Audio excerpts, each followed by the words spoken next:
Hi hello నమస్తే welcome to box office politics. ప్రేక్షకులకు తన గ్రిప్పింగ్ కథలతో థ్రిల్ ఇచ్చే అడివిశేష్ డెకాయిడ్తో ప్రేక్షకుల ముందుకొచ్చేశాడు. బిగిసడాలని కథనంతో క్షణం, గూఢచారి, ఎవరు సినిమాలతో ఆకట్టుకున్న శేష్ ఈసారి అడవిలో దారి తప్పినట్టు అనిపించింది. డెకాయిడ్ సినిమా విషయానికొస్తే ఒక లవ్ స్టోరీని సస్పెన్స్ జానర్తో ముడిపెట్టి రివెంజ్ జానర్ ఏమో అని డౌట్ వచ్చేలా చేసి ఎమోషనల్గా ఎండ్ చేశారు. కానీ ఇన్ని జానర్స్తో ముడిపెట్టి ఆసక్తికరంగా మలిచేంత గొప్ప కథ అయితే కాదు. పైగా కథలో అంత స్కోప్ కూడా లేదు. Love story okay, suspense genre విషయానికొస్తే కొంతసేపు ఆసక్తికరంగా సాగినా ఆ తర్వాత ప్రతి ట్విస్ట్ ప్రేక్షకుడి ఊహకు తగ్గట్టే సాగుతుంది. అడివిశేష్ సినిమాల్లో ఇలా జరగదని, ఊహకందని ట్విస్టులతో సినిమా నడుస్తుందనే అభిప్రాయం చాలామంది ప్రేక్షకుల్లో ఉంటుంది. డెకాయిట్ ఈ అంచనాలను అందుకోవడంలో ఫెయిల్ అయింది. అంత ఎమోషనల్ డెప్త్ కనిపించిన లవ్ స్టోరీని సస్పెన్స్ జానర్ వైపు మళ్లించడమే సినిమాపై ఇంట్రెస్ట్ పోయేలా చేసింది. ఆ లవ్ స్టోరీకి ప్రేక్షకుడు పూర్తిగా కనెక్ట్ అయ్యేలోపు కథను మలుపు తిప్పేశాడు. పోనీ అక్కడి నుంచైనా కథ ఆసక్తిగా ముందుకెళ్తుందా అంటే ఒక 10 నిమిషాలు, పావుగంట తర్వాత సినిమాలో ప్రతి ట్విస్ట్ ఆడియన్ గెస్సింగ్కి తగ్గట్టే సాగింది.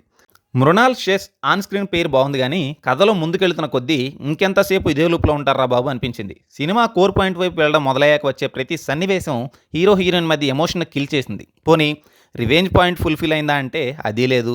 టెక్నికల్గా సినిమా బాగుంది.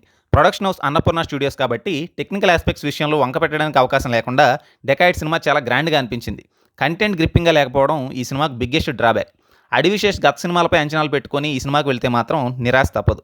డెకాయిడ్ జస్ట్ ఒక రొటీన్ సినిమా అని తీసిపారేయలేం కానీ అలా అని సాలిడ్ సబ్జెక్ట్ కూడా కాదు. లవ్ అండ్ ఎమోషన్కు ఆడియన్స్ బలంగా కనెక్ట్ అవుతారని కథ రాసుకొని కొన్ని సస్పెన్స్ ఎలిమెంట్స్ యాడ్ చేసి రిలీజ్ చేసిన సినిమానే ఈ డెకాయిడ్. కానీ ఈసారి అడివిశేష్ అంచనాలు తప్పాయి. అడివిశేష్ సినిమా కథలకు, ఆడియన్స్కు ఒక స్ట్రాంగ్ ఎమోషన్ కనెక్షన్ ఉంది. ఈ సినిమాలో అది మిస్ అయింది. కూల్ డ్రింక్స్, స్నాక్స్ ఫ్రీగా పెడితే జర్నలిస్టులుగా చెప్పుకునే పెయిడ్ బ్యాచ్, చిల్లర కోసం కక్కుర్తిపడే మీమ్ పేజీలు, ఎక్స్ పేజ్ అడ్మిన్లు కనెక్ట్ అవుతారేమో తప్ప ఆడియన్స్ అవరని అడివిశేష్కు తెలియదు కాదు.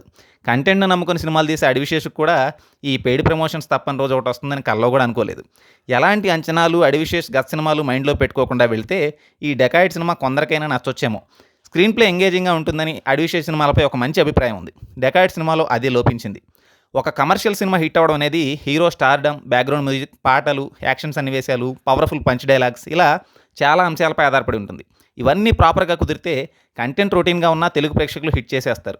మహేష్ బాబు, ప్రభాస్, అల్లు అర్జున్, రామ్ చరణ్ ఇప్పటికే ఈ విషయాన్ని ప్రూవ్ చేశారు. మరి అడివిశేష్, నాని లాంటి వాళ్ళ పరిస్థితి? సినిమాలో కంటెంట్ ఉండాల్సిందే, వీళ్లకు వేరే ఆప్షన్ లేదు. అడివిశేష్కి అయితే అసలే లేదు.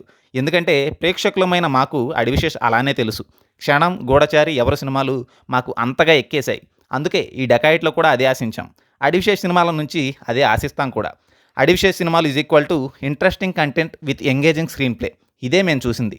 గూఢచారిటీ సినిమా రిలీజ్ అయితే ప్రీమియర్ షోకి వెళ్ళి చూసే ప్రేక్షకుల్లో నేను ఒకడిని. Thank you.